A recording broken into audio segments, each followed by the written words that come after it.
Everyone, good evening. Thank you for joining us. I'm Jennifer McRorie. I'm the Director Curator here at the Moose Jaw Museum and Art Gallery. And happy International Women's Day to everyone. We're very pleased that you could join us this evening to celebrate International Women's Day and have a dialogue with artists Heather Benning, Jeannie Mah, and Leesa Streifler in response to our current exhibition in the gallery, which is Fire in the Belly. It's an exhibition from our permanent collection that features the work of 38 artists, women artists, that have all made an impact on the arts in Saskatchewan. I'd like to first begin by acknowledging that the Moose Jaw Museum and Art Gallery is situated on Treaty 4 territory, which is the traditional lands of the Blackfoot, Cree, Ojibwe, Saulteaux, Dakota, Nakota, and Lakota, and on the homeland of the Métis Nation.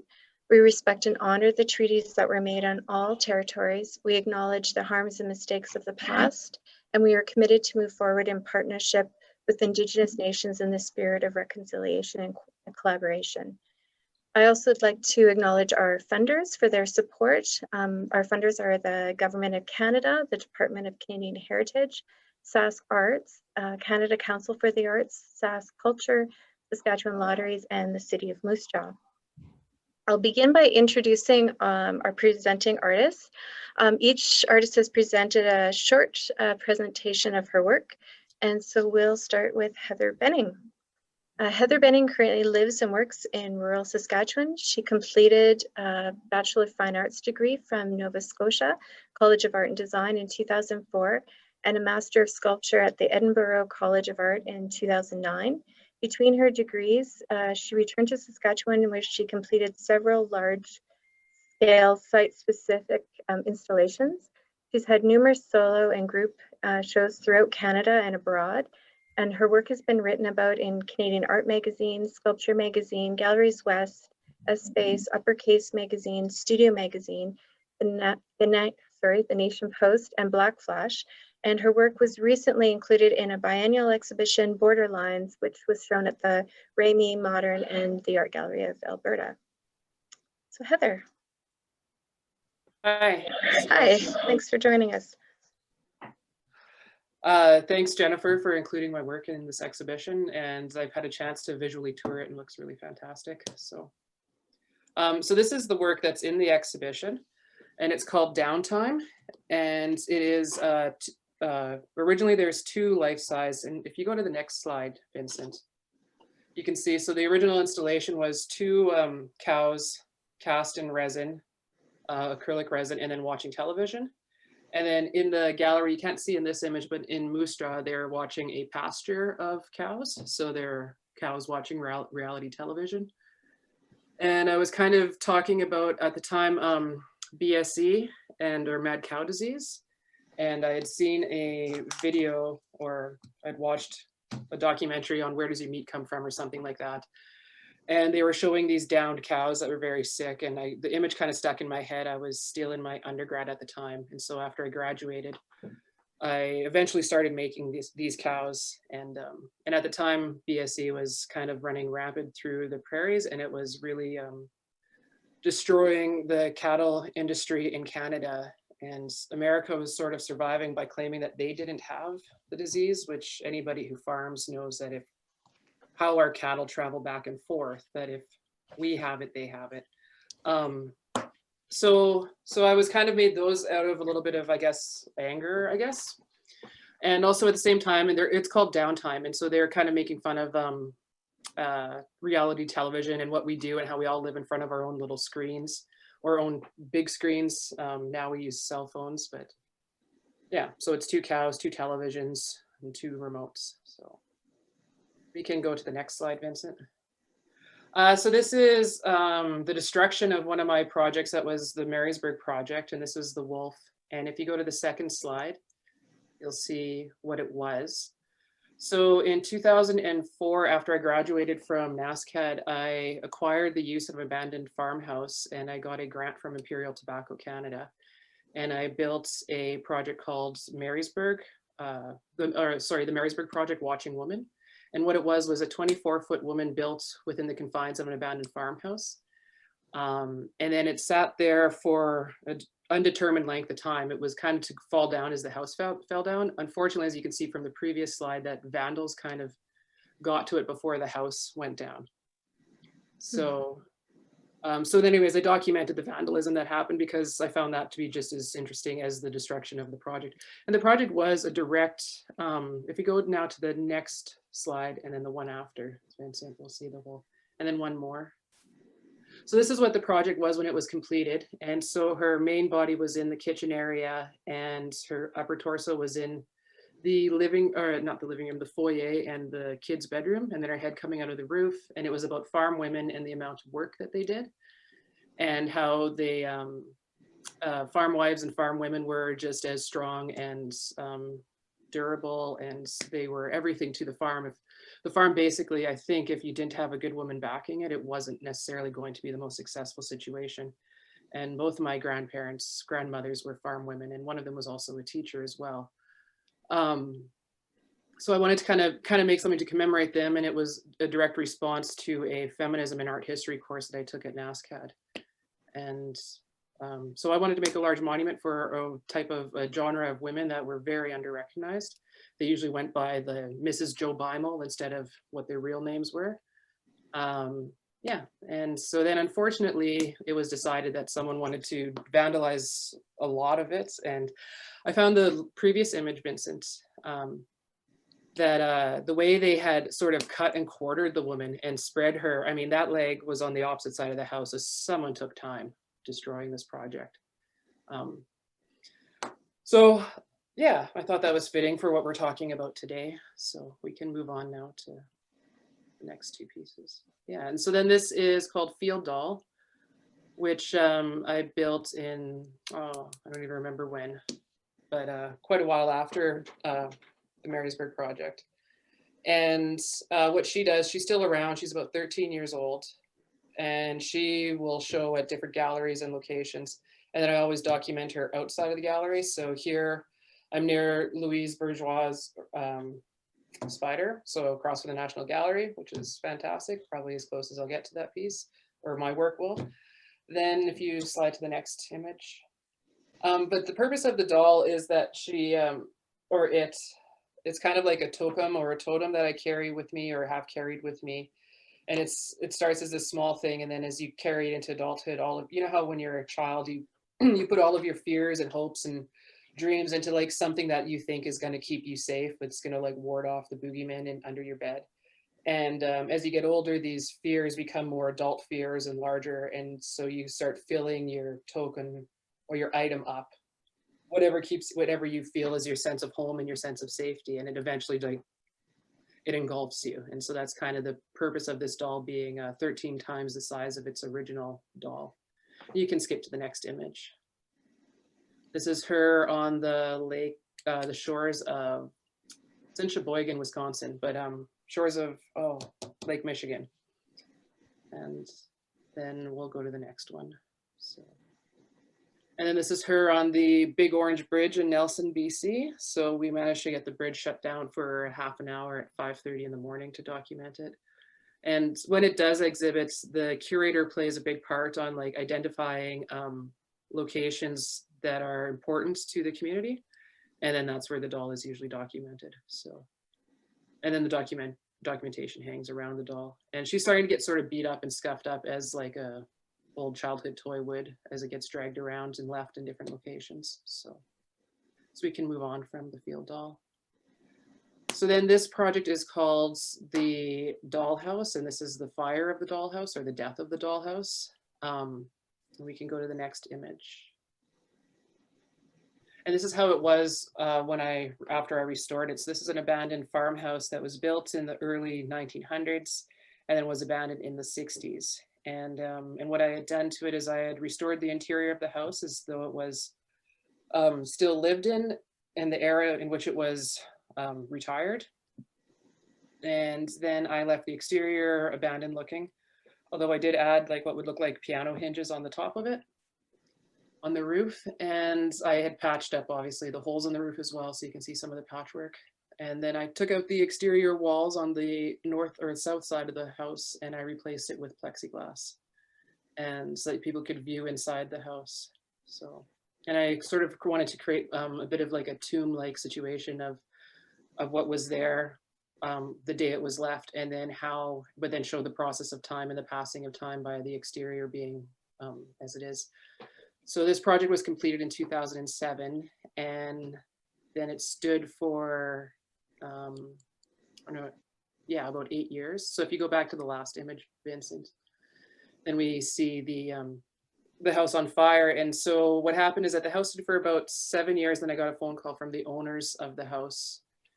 And we had decided that before anything negative happens to this place, which I already had experience with the Marysburg project, that we would destroy the house. And that would be me and the owner's decision, like the owner of the land. And so one fall I got notified that some kids broke in. Instagram had just started, and they took pictures of themselves inside the house. They didn't really steal anything or do any damage, but because it was public that you could break into the building, we wanted to ensure that nobody else would. So that March we burnt it down, and Chad Galloway and I made a film of it, so which you can see online. So we can skip ahead. This is a detail of the piece called Work Hard, Be Nice, and it is 29 young girls all on the floor, and then there's 7 boys on pillars. So if we skip to the next image, we'll see that. And then there's the girls on the back wall, which is sort of half casts of girls, and they're sort of like wallflowers. So yeah, in this exhibition there's 6. I don't know why I made 7. It was kind of an annoying number. So yeah, so when I showed it, it was like this. And there's lots to talk about with this, but it's basically, yeah, the gender roles and kind of how women are represented. This is almost just like basically the stats of art school, right? There's like 6 boys in art school and 29 girls. So that's what we're talking about here too. So. And then the title, Work Hard, Be Nice, is though like if you work hard, be nice, you'll end up on the pedestal, but that's not the case. And we can kind of tell that in the last presidency as well. So, so we can move past these guys now. And then while I was making Work Hard, Be Nice, I was also working on this project, which is called The Altar. And this is the back of it. And you can flip again, Vincent. Oh, I don't have an image of the front of the altar. I apologize. So we won't talk about that. So I thought I had sent one, but no, I guess it's, some of them went on Google Drive. So I'm a little bit, yeah. This was from a group exhibition, Are You My Mother? And these are the 4 tablets that go with also the sarcophagi of my parents, which, do you know if we have that image, Vincent? Yeah, we have it. Okay, great. Yeah. So this is 2 acrylic resin casts of my parents, and they were sculpted and then cast in resin and then laid out to be in sarcophagi. And they also went with the altar piece. And the reason why those 3 bodies of work went together, they were in a group or an exhibition called Prairie Gothic, Let Our Fields Be Broader, But Our Nights So Much Darker.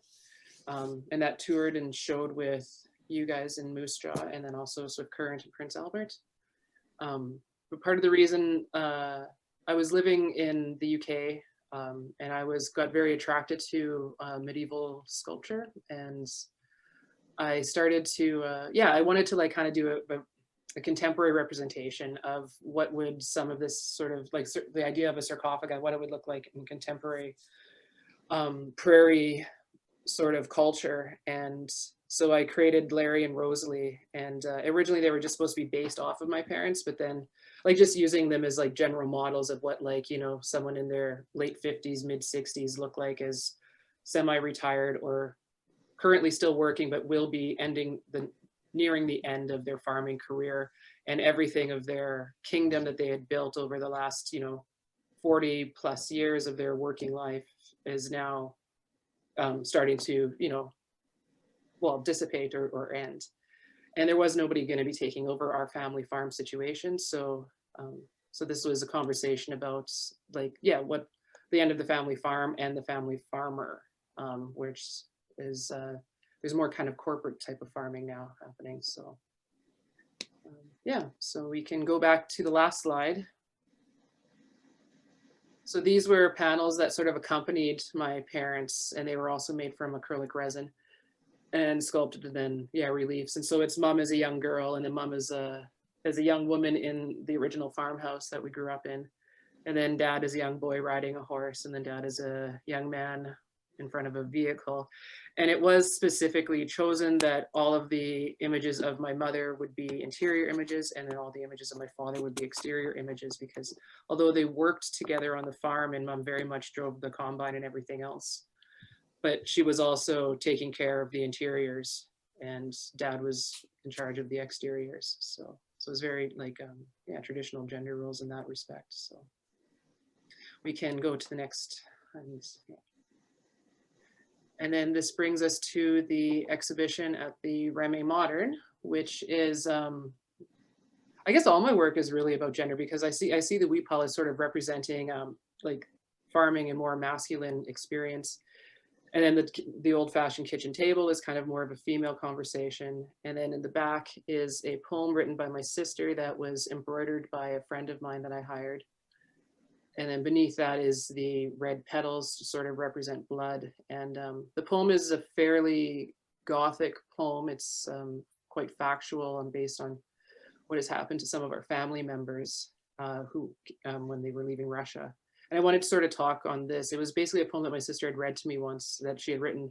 And then I sort of had this vision of what I could make. But yeah, and one of the lines is tongues nailed to the dining room table, or the dining table. And I couldn't put tongues nailed to the dining table, but I wanted to talk about the collapse of the family farm. And I wanted to also talk about the reason why some of us came to North America and why we came. So that's kind of in the poem.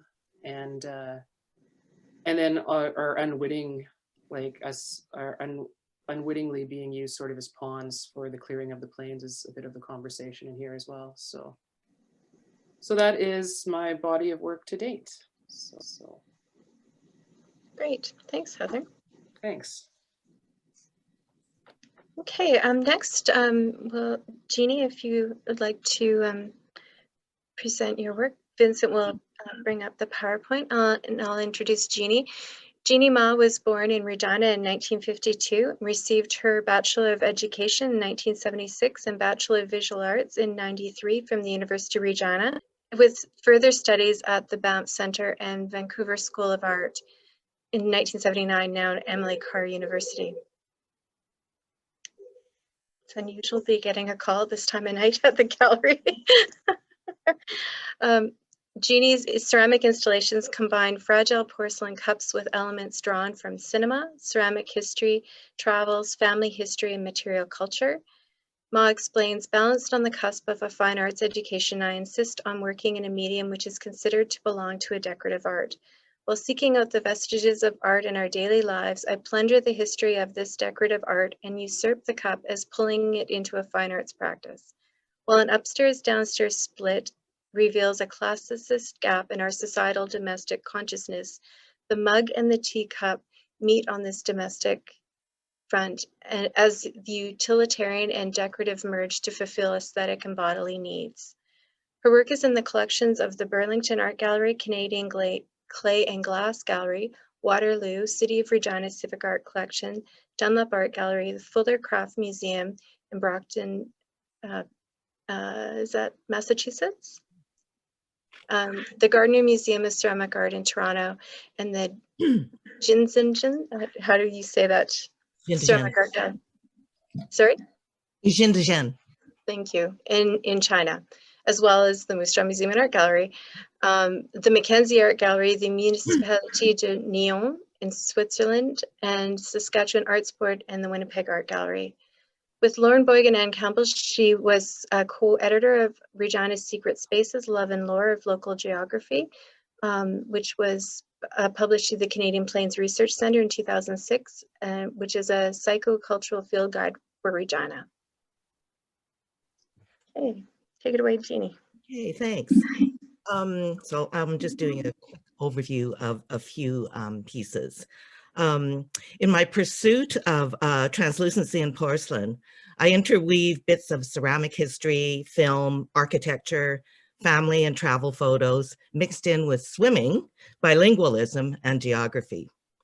I've borrowed filmmaker Jean-Luc Godard's love of quotation in Ouvrez les guillemets, where cups from history and cinema coexist with sales receipts from early Sèvres porcelain to hint at the invisible labor and monetary transactions and the social use of ceramics.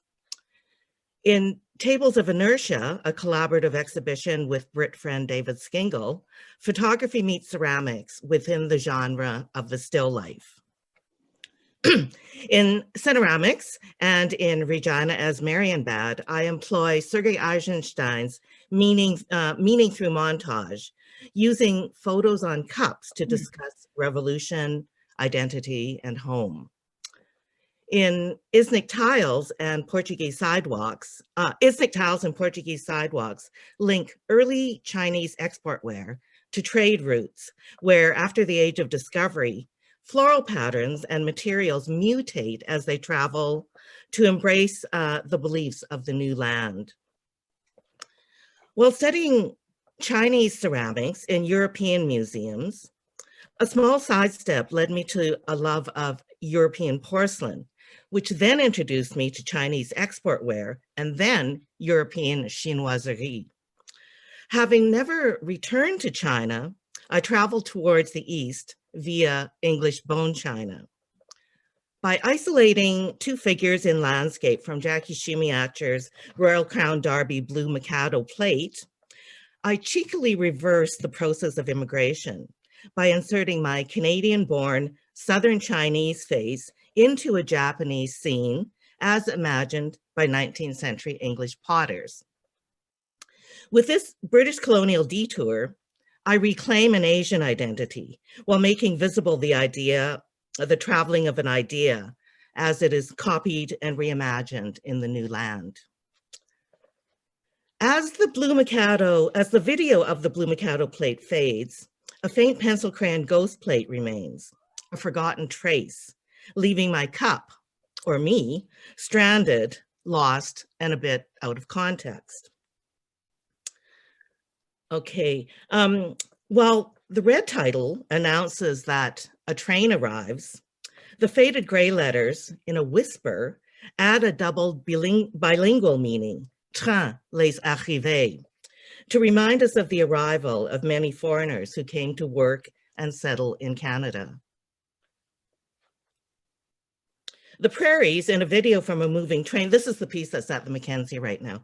The prairies in a video from a moving train is framed by 19th century historical photos of Chinese laborers building the railway. Present and past, motion and stillness, this disjointed landscape acknowledges the Chinese men who came to build our national dream.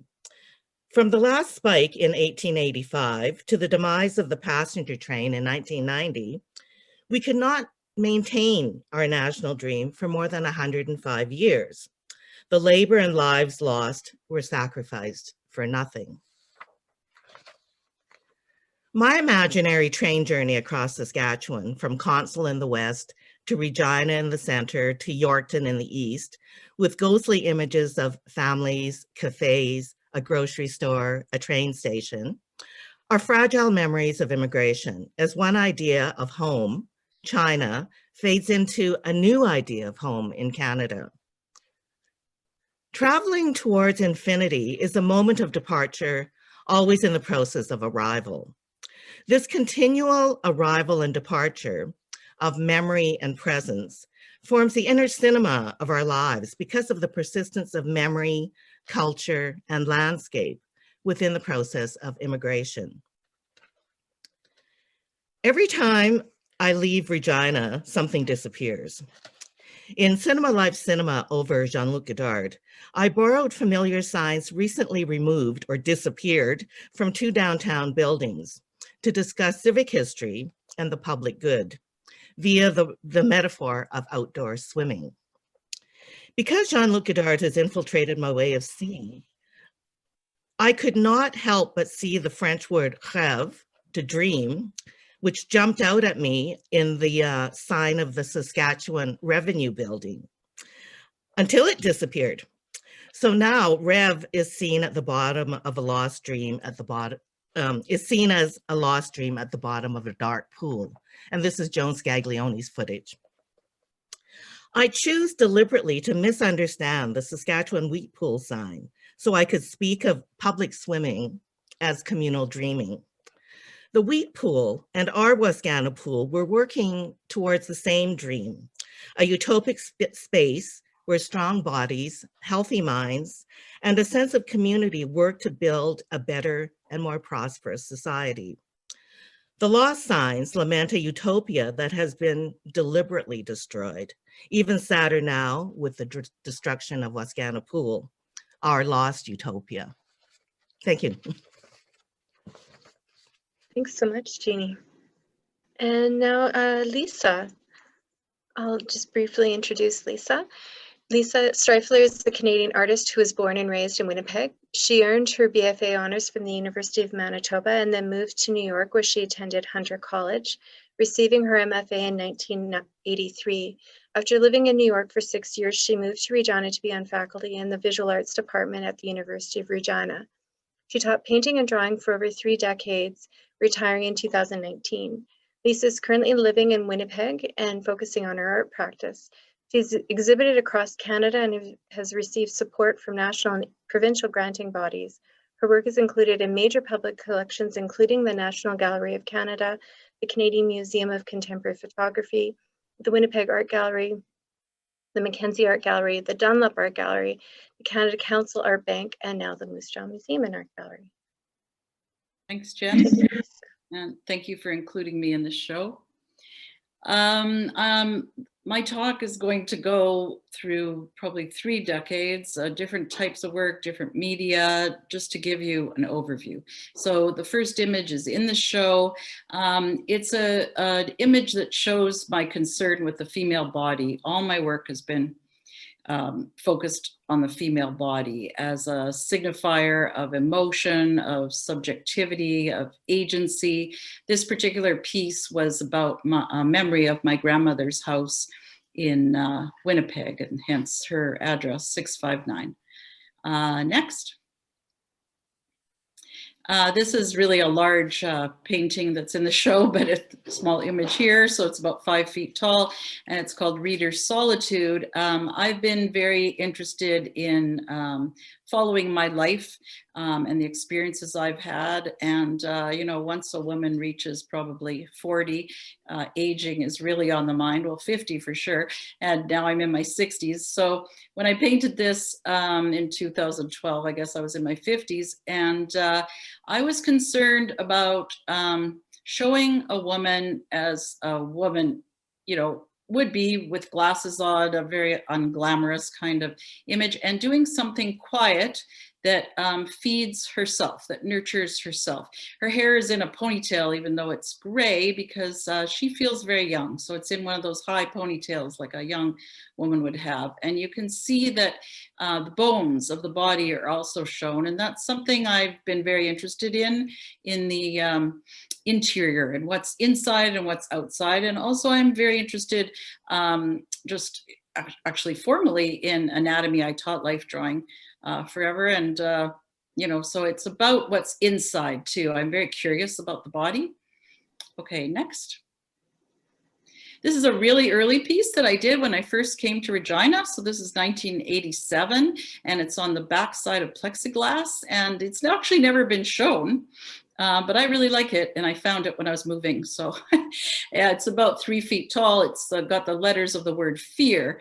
And I've really focused a lot in my work on psychological states of being. So women's feelings and emotions, which start from my own feelings and emotions, of course, and then through observation of what I see societally.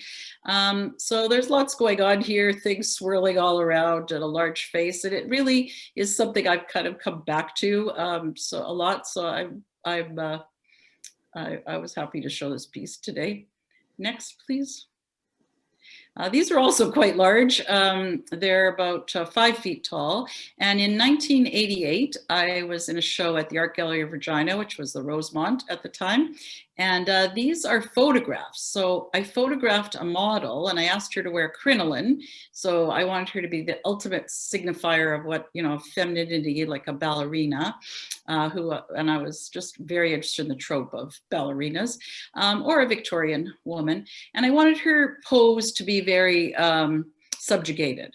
So I had her, I posed her certain ways, took the photographs, then I painted and drew on plexiglass and put the plexiglass in front of the photograph. So these are, they're called Her Spirit Has Been Broken, and To Feel and To Scream. These are 2 out of a series. Next, please. So I continued to work in photography, and then I decided to photograph myself because I felt I really couldn't put this on another woman. It had to be on myself since it was all about me.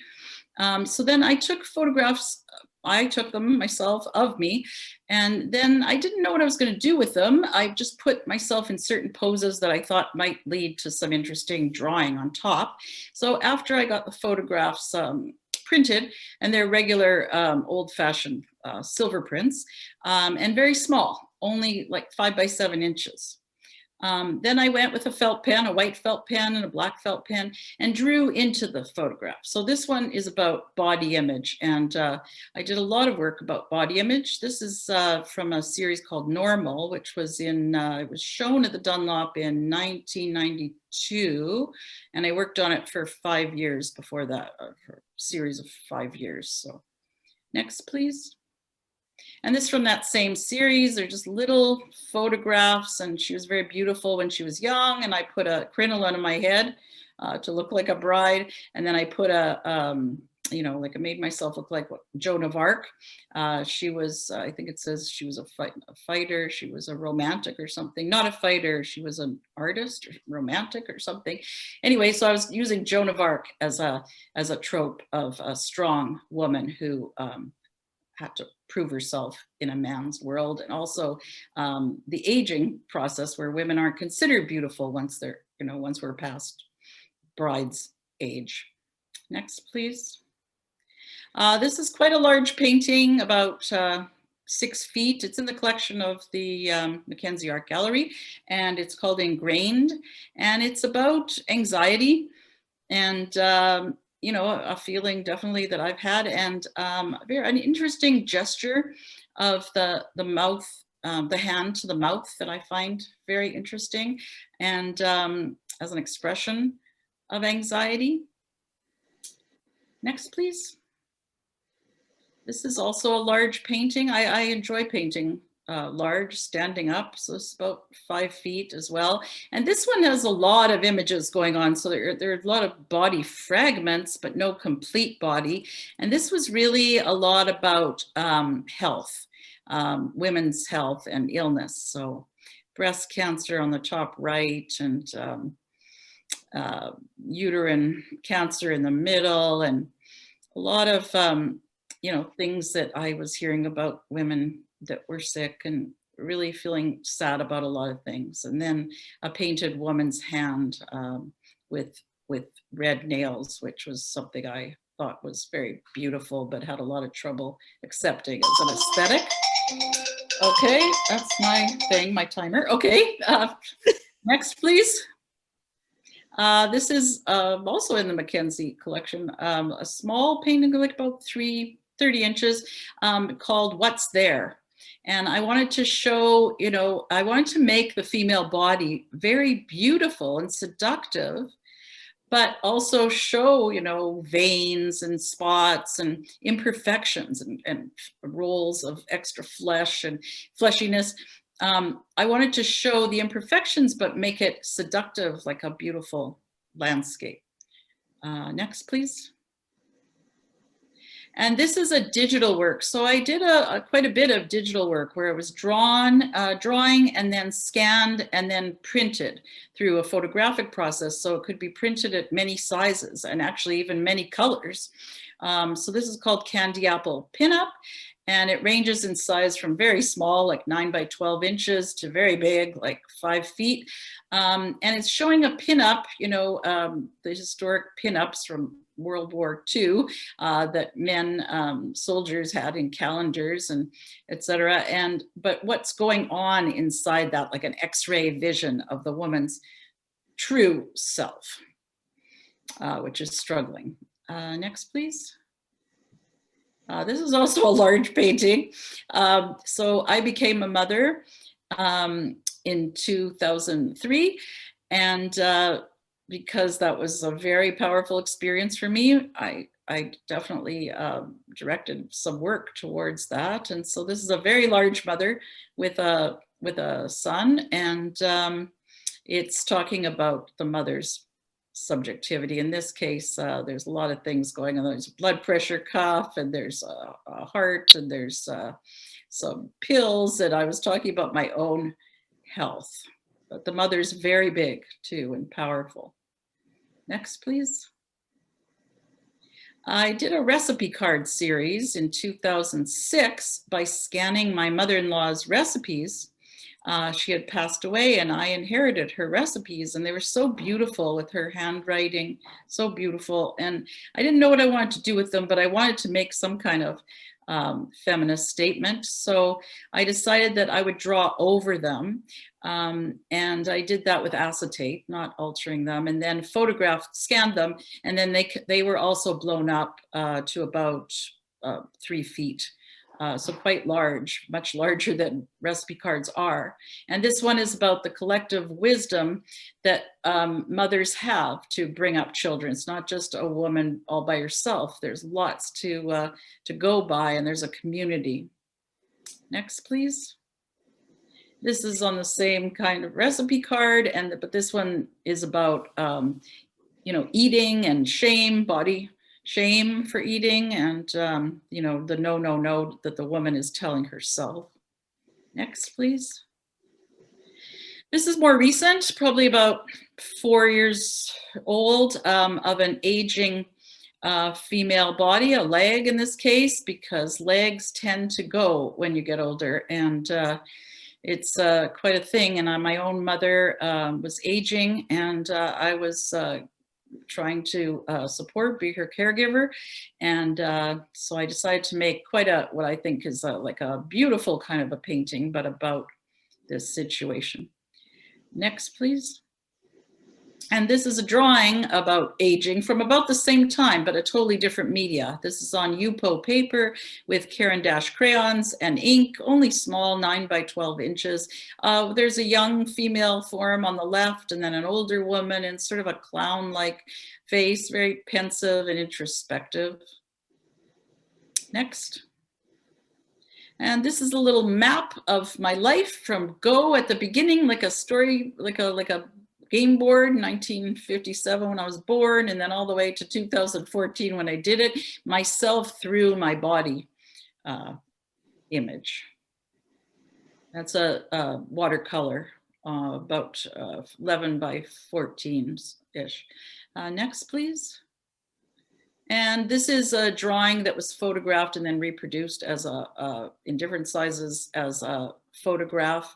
And this is called Varying Types of Chaos. So the woman is dealing with those spots that I made as like blobs, but they became objects or ideas or that she's trying to juggle.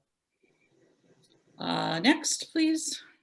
And this is from the pandemic. It's the beginning of the pandemic. It's a painting on paper of a dress, and it's really about beauty and femininity. Next, please. And this is, I went in 2014 on a residency to Scotland, and I was so happy and I felt so free. And that's exactly how I felt. And then there's my luggage in the background because I was going by train and everything. And that's an expression of joy, which is coming into my work a lot more now as I'm older. And I think there's one more image. Next, please. Yeah.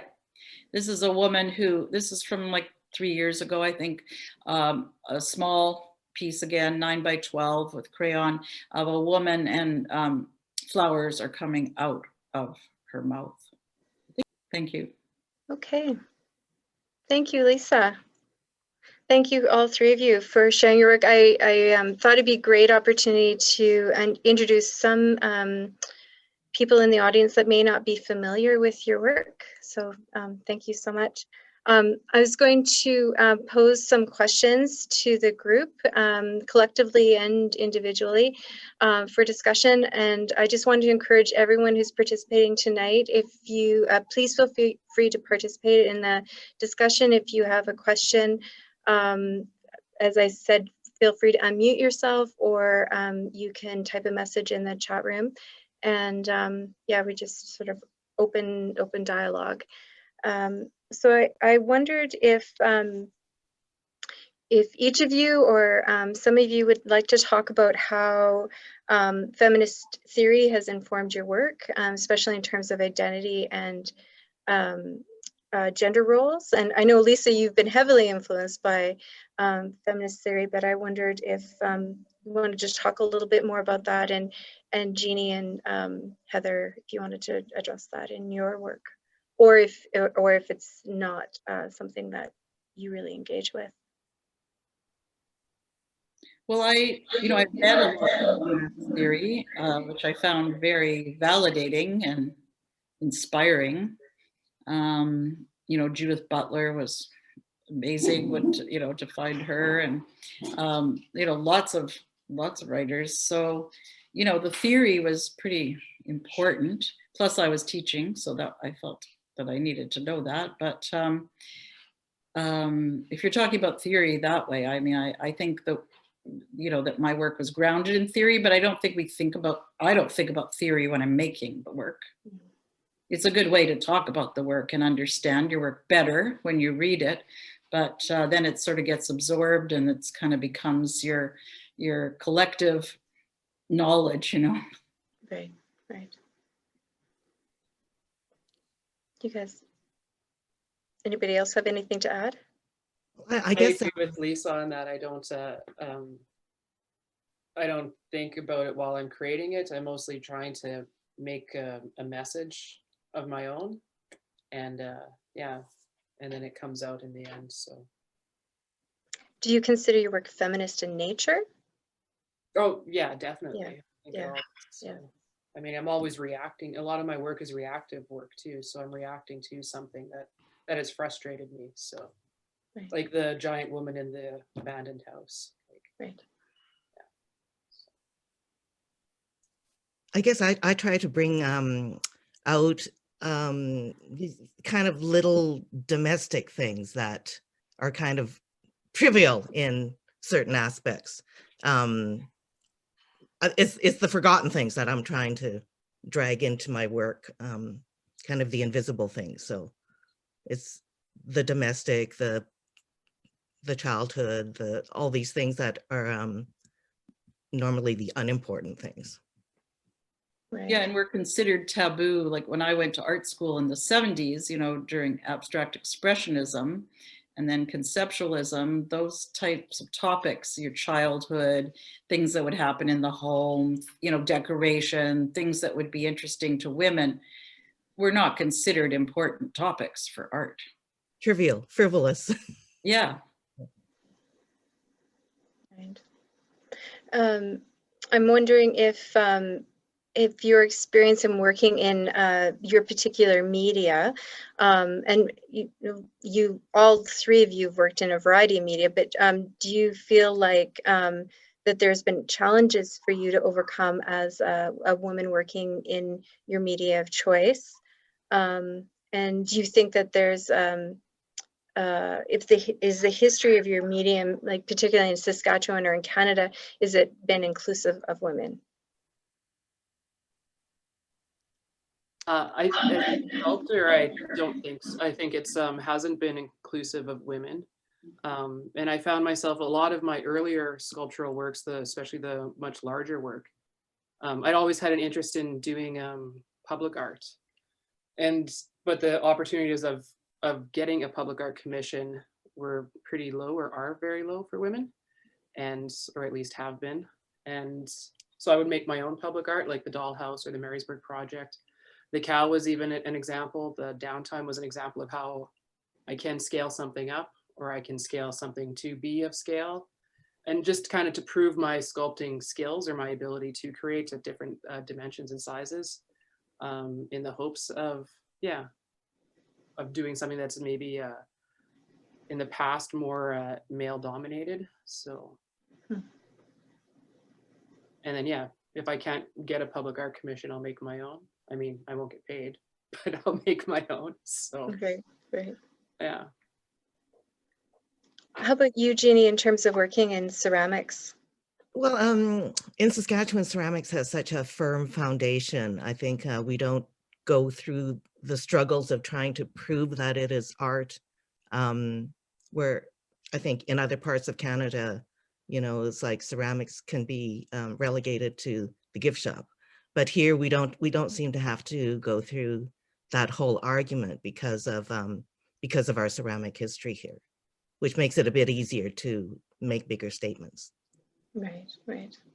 And there's a number of women throughout the ceramics history, you know, leading women, which is great to see in that history in Saskatchewan. Leesa, I wondered, I know you had mentioned about like you're working in painting right now. You've worked in variety media. I wondered your thoughts on, you know, when I was in art school and remember hearing people talk about painting is dead, and even the idea that women shouldn't be painting because it was such a male-dominated field, that women should be going into video or more installation-based work, something that didn't have such a machismo history, I guess, to it. Do you have any thoughts on that? I mean, I see paint. I never had a problem with painting. No one ever gave me a problem being a woman painter. I think that's sort of the most acceptable thing to do. You know, color, and everybody starts out drawing. So it doesn't, I don't know, I didn't really feel that. But maybe large scale painting, you're right. Maybe large scale painting is not thought of as, or women don't do it maybe as much. It also costs a lot more, you know, because you got to have more of everything. It also takes a lot of physical energy, you know, and it also is more expensive to move and to frame and to everything, right? So maybe that part, being large scale, being so bold, like how dare you be so bold, you know, like men, or maybe you're trying to make too big a statement, you know. Yeah, I don't think I've really had a real problem with that. Right, right. I wondered when you were both talking, Jeannie and Heather, and you were talking about your work, both of you tend to respond to place, a sense of place in your work, and referring to sort of the culture that's connected to that space, whether it's rural or urban. I wondered if you could talk about why that's been an important investigation for you in your practices. Jenny, or I'm not sure why it's been so, but it is almost everything I make is about place, or so, and I honestly don't know why I've been so affected by place. Part of it, I think, was I found it incredibly traumatic when we left our first childhood farm. So I don't know if that was something that like really stuck with me. And then, yeah, and then everywhere I've traveled to, it's always been about finding some form of a place or some form of a home, or getting comfortable in finding home. Because I haven't, like we were just joking before, but I've been now in Swift Current for almost 3 years, and Leesa was teasing me that was a long time for me, and it seriously has been a lot. You know, like it's, I tend to bounce around, continually searching for something else, and then looking for this idealized version of what home is. So, and then it is reflected in my work. A lot of my imagery boils down still to the prairies, so which is one of the reasons why I returned to Canada after I did my degrees elsewhere, is that and returned to Saskatchewan in particular. So there's something about the land here that kind of keeps pulling me back. So in general, that's a home to me, or yeah, I'm not sure if I even answered the question, but there's, yeah. I think, yeah, I think so. Okay. Well, I probably would never have started on this track of identity politics if I hadn't moved back to Regina. And it was coming back when I was in my late 30s, and I was offered this commission from the city of Regina. And it just happened that the city hall was where my father's store was and where I grew up. So it was kind of coming back to Regina at that age. It was like I would be flooded with certain memories when I walked by certain geographical locations. And while I hadn't thought about baseball since I was 12, I suddenly wanted to play baseball because that's what I did as a child. So it was, I think location can kind of grab you by the throat. And because all those memories are so deep within us. So it was like the chance to do something for the City Hall, because that was where I grew up, drew me into this exploration of, well, photography on ceramics as snapshots, as, you know, a way to express more than just studying the history of ceramics, which is what I was really doing before. Thanks. Sorry, I missed Sheila Norse posted a comment in the chat room here that I didn't see before. So she said women's work is considered trivial, yet women were objectified in a lot of artwork.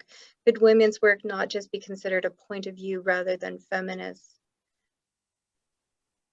And yeah, I guess I was sort of wondering that myself, is if a woman makes work about her own experience, is it therefore feminist? I tend to think so myself, but I guess that would probably be open for debate, I guess. Yeah.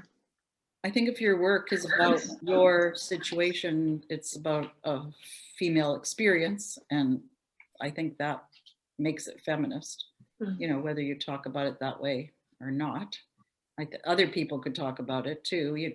Often the artist, you know, in past centuries, the artist hasn't talked about the work.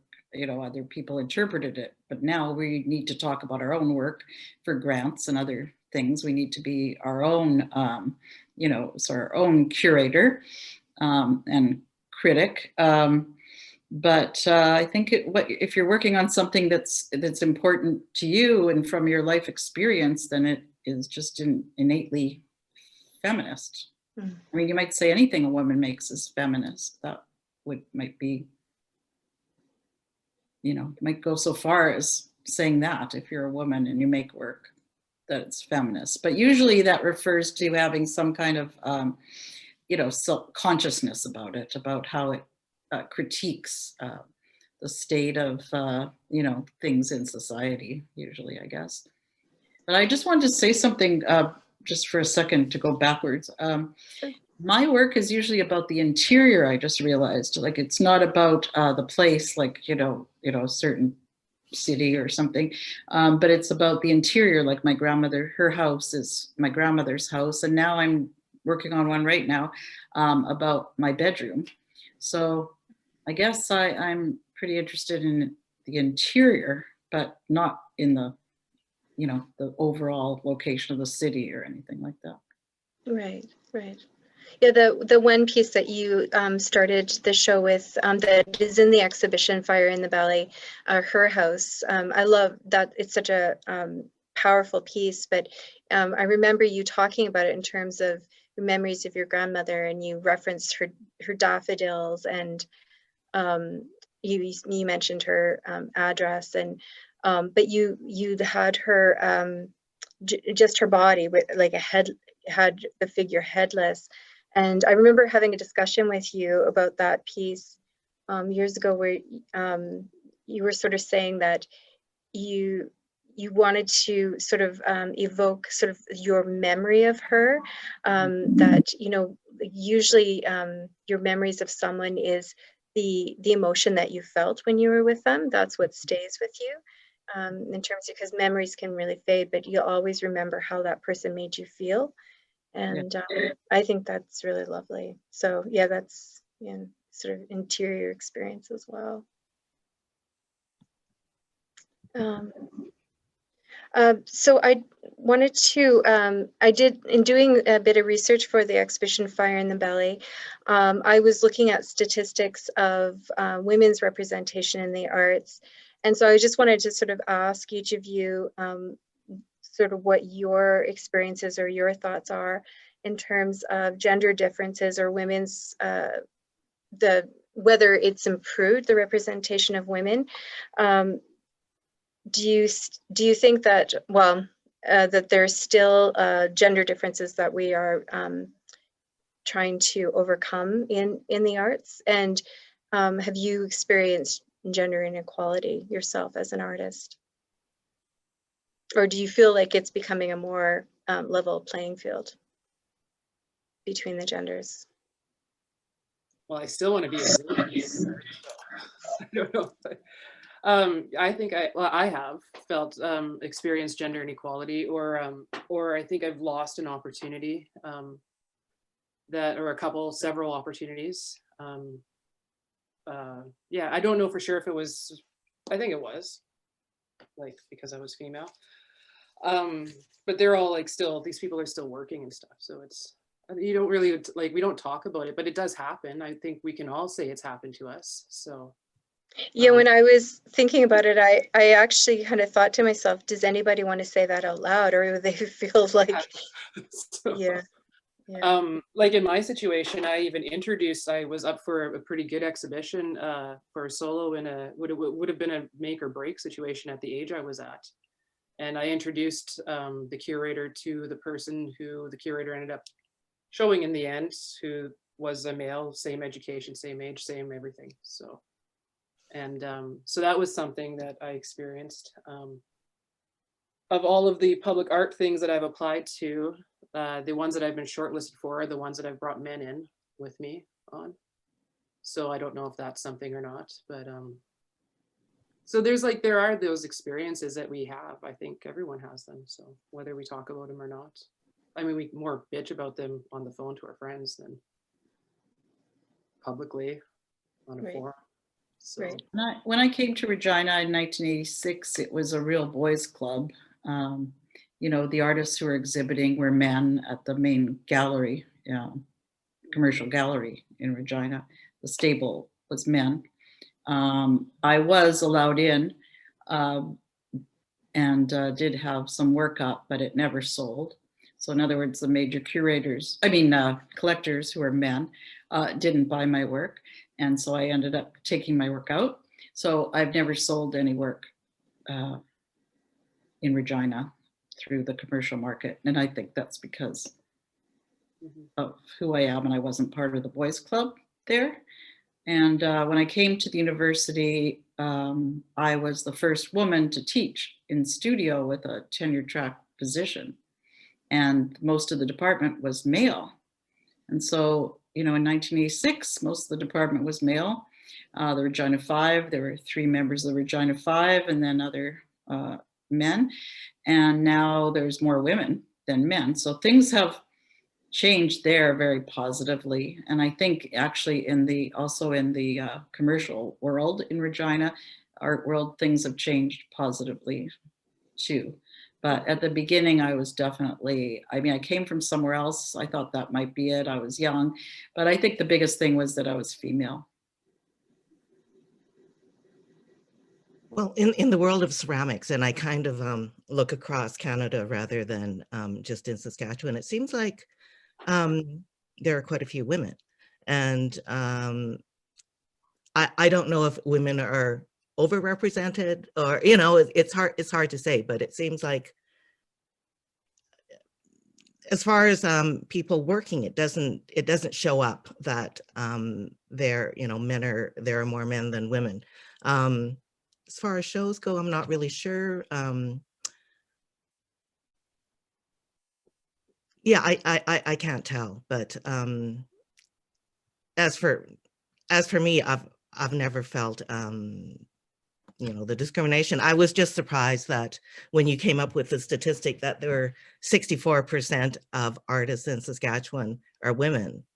I mean, it's something to celebrate, but it's we wouldn't really be aware of that, would we?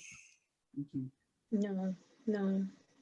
Yeah, it's interesting looking at the statistics because there was a couple of different studies, and one I think said that women make up 52% of artists in Canada. The other one said 54%. And but yeah, in Saskatchewan it's 62%, so it's significantly higher. And yet they were saying that, and there are more and more shows, solo shows, women being included in group and solo shows, or given solo shows. Those opportunities are increasing. But what was interesting was the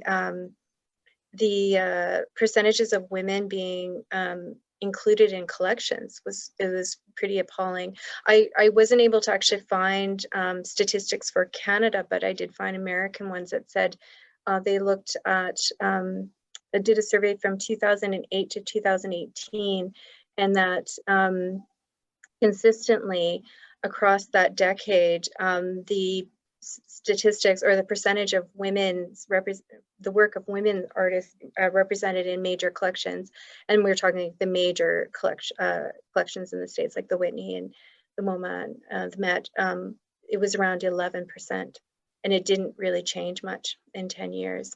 And so it was kind of it was interesting looking at what some of the possible explanations of that were. And I mean, they did talk about institutional discrimination, systemic discrimination that way, but also collector bias. And because a lot of works are contributed to collections through donations. And so it's interesting. And I actually contacted Arts Board to find out what the percentage of women in that collection is, and they're in the same boat that we are. So we don't have categories of gender when we put works into the database, so it's not easy to create a report of what the balance is. But just off, like looking at our collection, I would guess that it's more than a third is women, around probably 35% or something like that.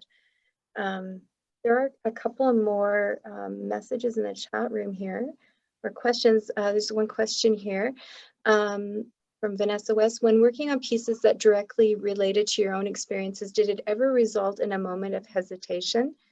Did you ever begin a piece and then decide it was too personal or too precious to share?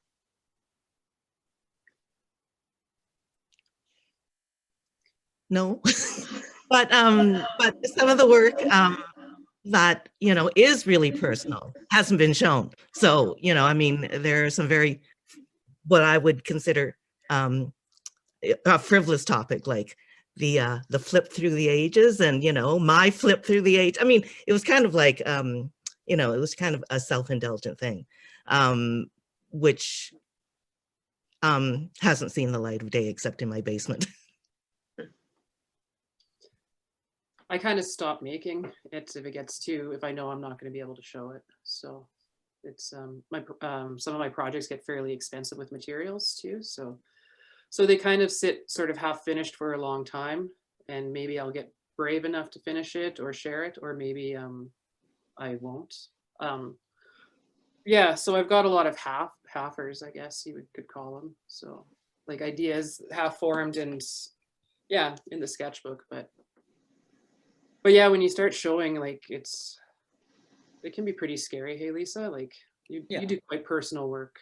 Yeah, when I did my normal work, I actually proposed a totally different show to the curator.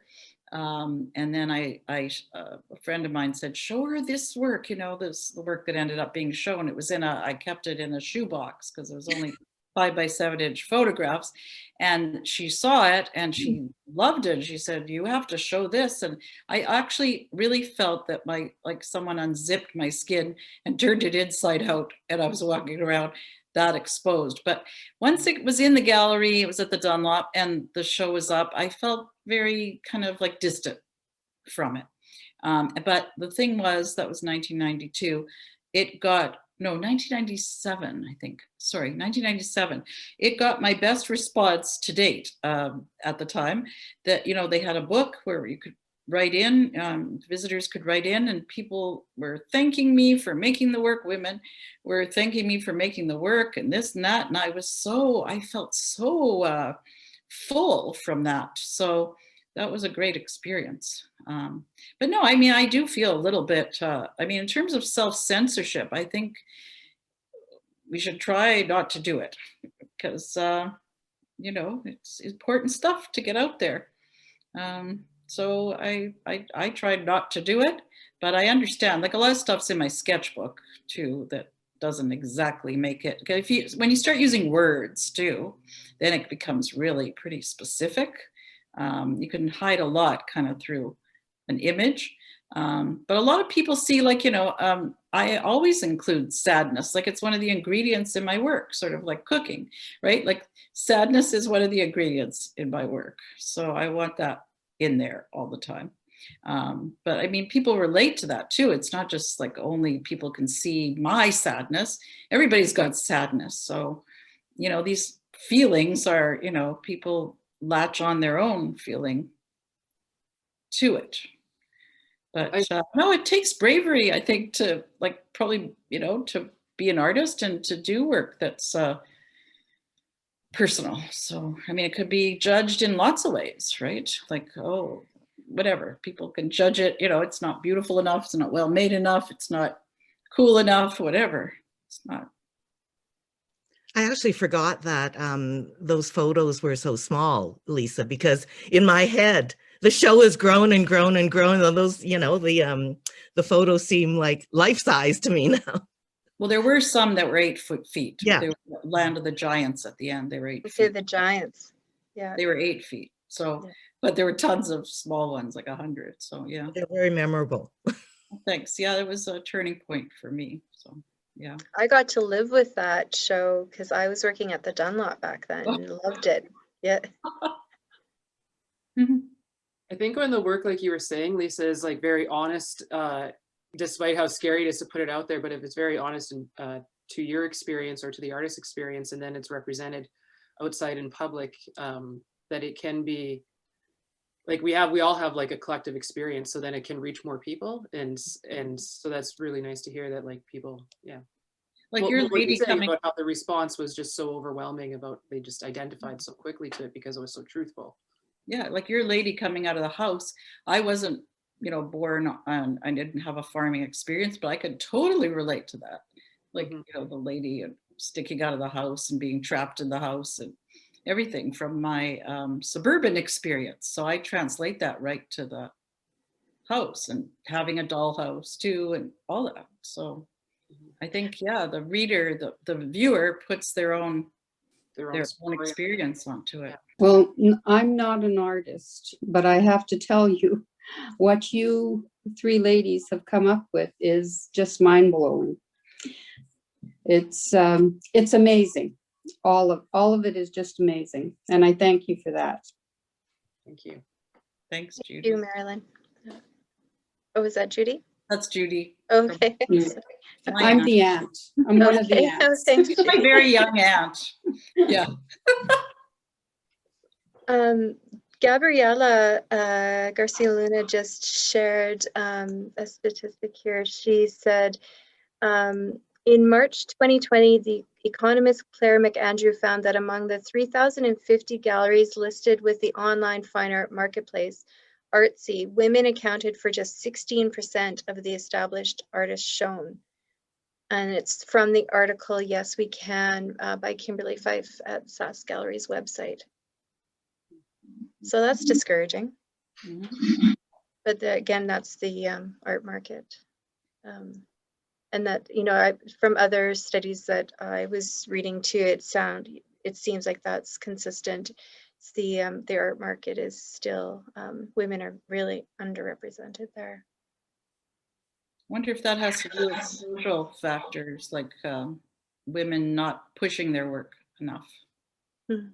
I mean, I know that I'm terrible at that, but the students that I've taught, they were pretty confident, you know, much more confident than me. We, you know, in terms of approaching galleries, and when we tried to sort of role play that, they were very much better than I would be at that. But I think women have trouble saying, you know, like calling attention to ourselves and saying that we're, you know, look at me, I'm terrific. And I guess there you have to have some of that attitude to go and convince a gallery, or you have to appear to have some cachet of some sort. And I don't know what the mystery of that is, the secret. I'm not sure.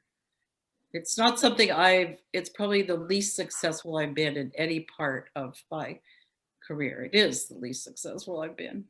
Mm-hmm. In Is it pushing. like generations of training to be accommodating that we've maybe all suffered through? So, maybe someone Amy has an idea out said, there. let's give Heather Benning a major public art project. I'll do it. I mean, you know that we would get it done and do it well, right? Like, Yeah, you would do a great job. So I can hire people just like men can hire people too. So yeah, that's why I don't really get that. Well, in the construction industry here, like something happened today, right? For International Women's Day, there's going to be some kind of big grant to encourage women to go into the construction industry, because there's only 3% representation by women. yeah.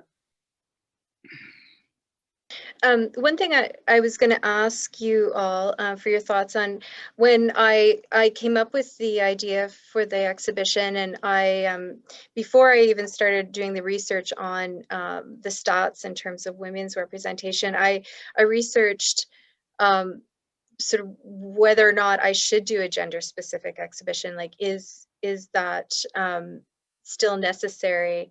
Although I think so. You know, it's been something, sort of an initiative that many art institutions have done in the last few decades to raise the profile of women artists and recognize the significance of their achievements. I'm just wondering if you think that it's still necessary to see these gender-specific exhibitions. How do you feel about being included in one, I guess? We were in one. You were in another one, Heather and I. That's how we met. Yeah. Oh, okay. Yeah, So that's right. very- Here. Amy, Fung. yeah, women prairie artists. Yeah. Yeah. So, I don't know. It's interesting because if you do a group exhibition of all male artists, is it ever called an all male exhibition, or is it just called an exhibition? So, It's called an exhibition because men are the norm, right? yeah. So that was, yeah. I want to say something. Sorry, I don't have my video on. This is Gabriela. Hi, Gabriela. Yeah, I mean, I don't know. I think it's very interesting. This question is very interesting. Since I saw the exhibition, I was thinking about that. Like, I mean, it's still relevant, it's still necessary, and I think it's to me it's still relevant, and it is great to see the point of view of women. It's like cutting a cake on this, and seeing the layers of history and the perspectives of women in this specific location, which is Saskatchewan, which is where we live. So show us a specific point of view, kind of, you know, or a direction, more or less, you know, an angle of experience. So I think that's very interesting itself, and it doesn't matter if it's specifically women or specifically people that emigrated from another country, or is whatever specificity is. But I think it's very interesting to see this exhibition and the layers of history of women have been building up what is the arts in this land. And the other aspect, I think, is still important to push forward the work with women, because I don't think we have yet reached the equality of representation or positions or salaries or opportunities, you know, and in any field of work. In basically, if you talk about nurses, maybe, you know, if you talk about domestic servers or you know, services like other services like where many immigrant women, you know, fill the spaces, you know, yes, there are more women, but and in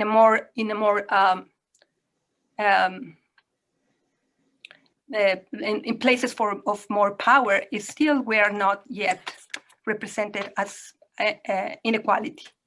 So I think it's important to consider that doing this work as artists is feminist because it's proposing a change from a patriarchal history we're coming from to a more equalitarian society.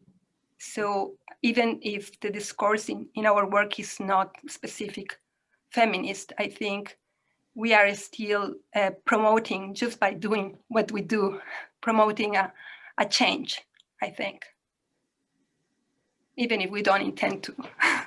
Right. Well That's said. Well said. Yeah. I think that's true. And I think it's really interesting to see women's perspective. I'm interested in a show of women artists because I'm interested in women's take on the world. Mm-hmm. Yeah, well, thank you. There are some comments from people here. Some people had to leave early, but they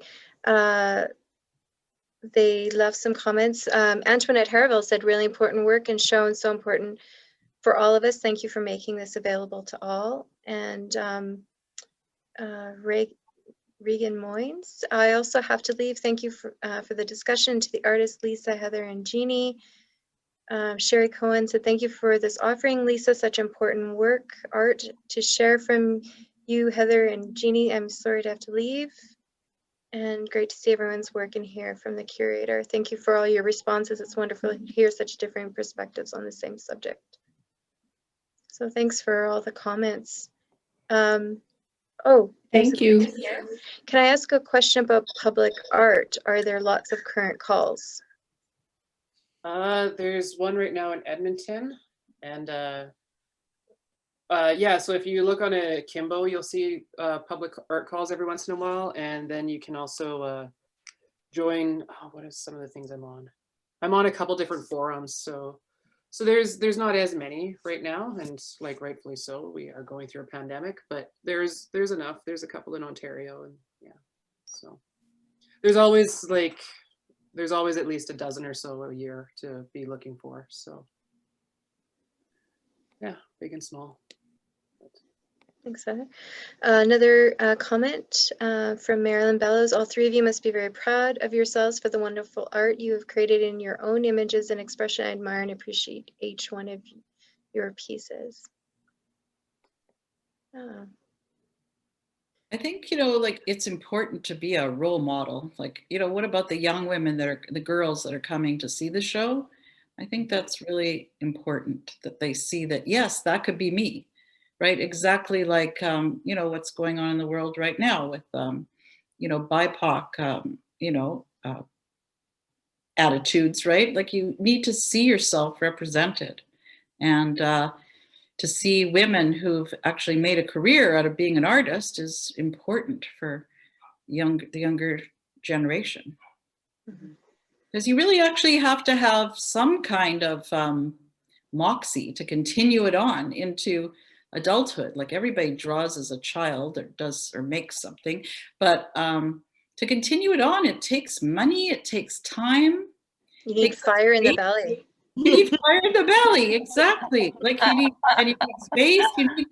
You need to say, yes, I'm important enough. What I want to say is important enough that I should clear away this time and spend this money and have a space to do this. So that you have to have some confidence. Like even if you're not so how do you get that confidence? You know, you need to have some kind of role model so you can believe yourself. Like, I mean, when I was a little kid, you know, like a teenager, Picasso was my role model. That was a weird role model because I liked his work, but I couldn't identify with him at all.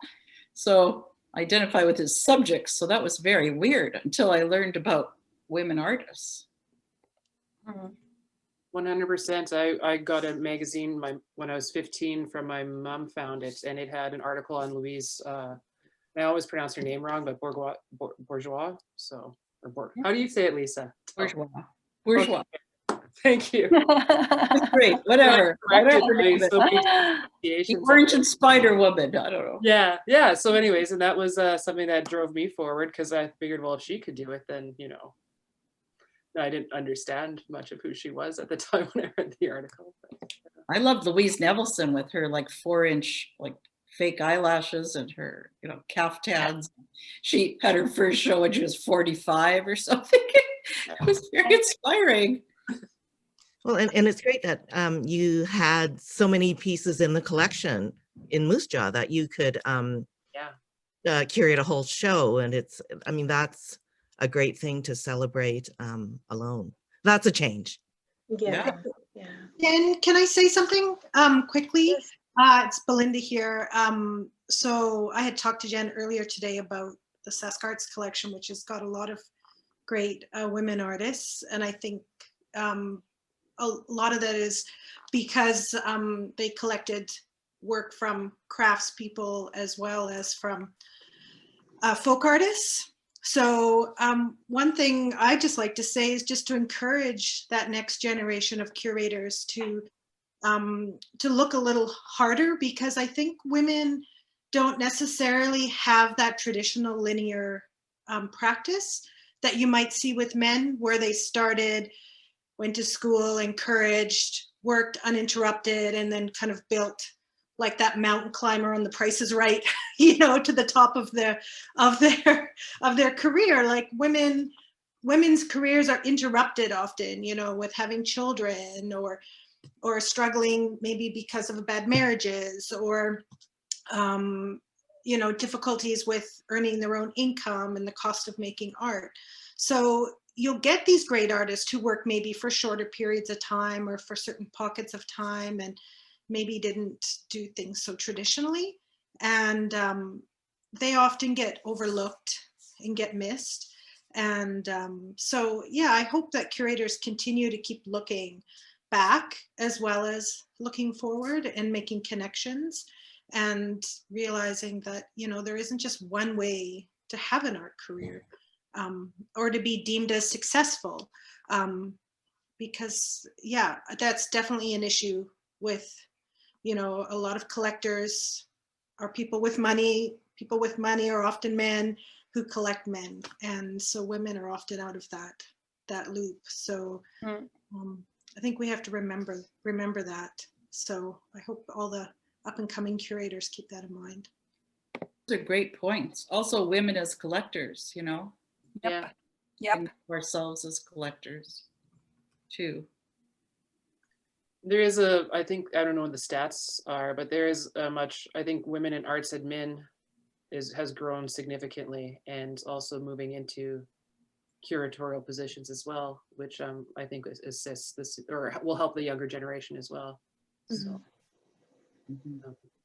Can you hear me? Actually, sorry. I think it's true that there are many more women now who are curators and directors and gallery owners. But I think it's so important that women's work get into collections, because that's how it's preserved for history, for people who are looking back, what artists were, who was making art in the 70s, who was making art in the 80s. If it's not in the collections, or it's not documented in catalogs for exhibitions, then the work is essentially lost when the artist is lost. So I think the more we can do to purchase work and donate it, or donate our own work, or see that when artists are celebrated in exhibitions like you're doing, Jen, I think it's still very, very important. Keep that happening. Thanks, Karen. I love seeing Joan Rankin's work. I wish I would have met her. Oh, Because I mean, she must have been a really, I mean, I'm sure there's somebody in the audience who has met her. Maybe Karen knew her, I don't know when she was around, but exactly, but I know her son. But I mean, she was making these bold paintings when there was only men doing that kind of. Yeah, she was ambitious too. Art.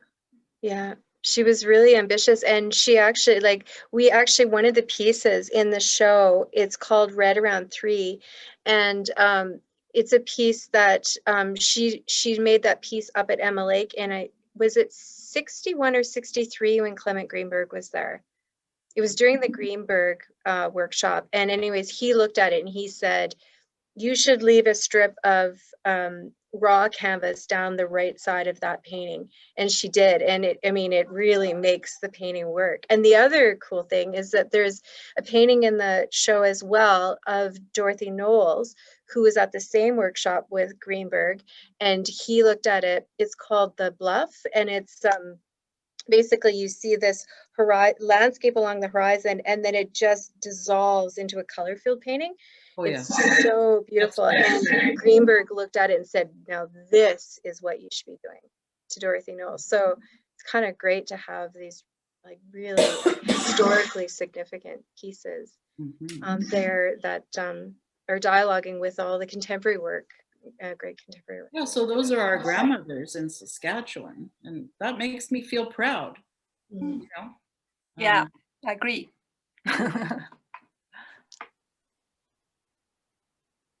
I was going to ask if there was any words of advice. Yale Brontman just said, thank you, Leesa, Heather, and Jeannie. Admire all your work. Jennifer, thank you for allowing us a glimpse into the women artists of Saskatchewan. Diana Shabros just said she was lucky enough to meet Joan and is grateful. Vincent just reminded those of you who cannot see the exhibition in person, we do have it as a virtual exhibition on our website.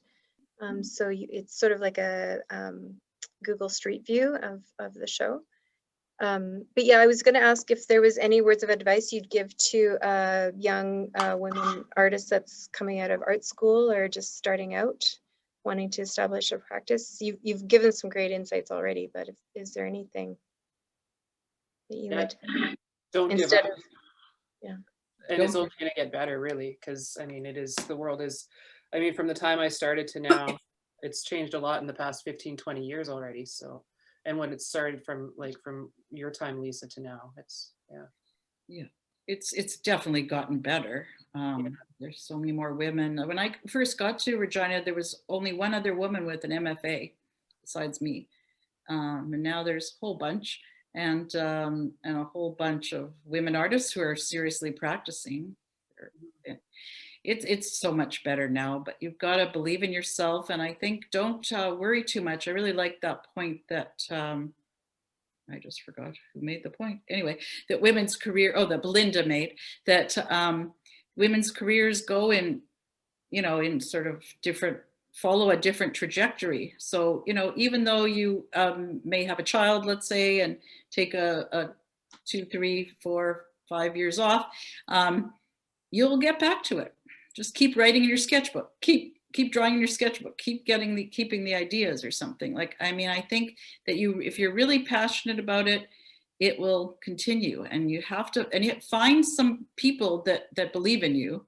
I think you have to have a support system, other artists, your good friends, if you're lucky enough to have good friends who aren't artists who believe in you, you got to keep that going, right? And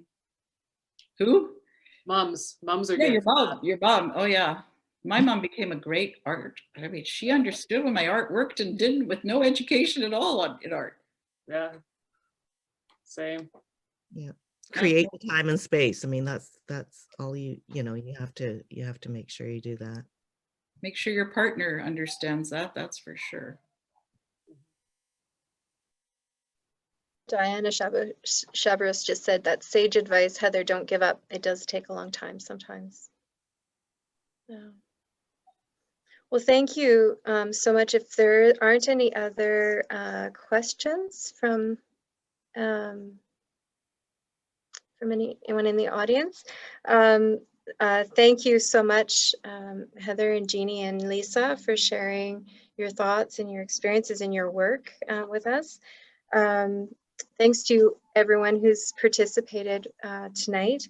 And I just wanted to mention some programming highlights. We're kind of turning International Women's Day into International Women's Week here at the gallery. So we're going to be featuring different women artists from the collection in the show during all week, as well as we've been creating some art at home instructional videos for art projects. And so Catherine Ernst is going to create a project in response to some work in the show. On Thursday at 1:00 p.m.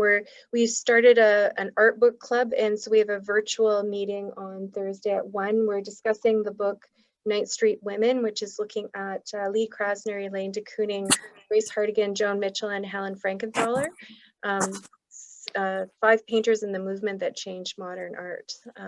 So it's if those of you who we're actually discussing part 1, because when I suggested it, I just thought that it would be a regular size book, and when I picked it up, it's massive volume. So we're doing part 1 on Thursday, and then we'll maybe do a couple others. But for those of you who are looking for a great book to read, it's a great book. It just takes a while because it's full of amazing history.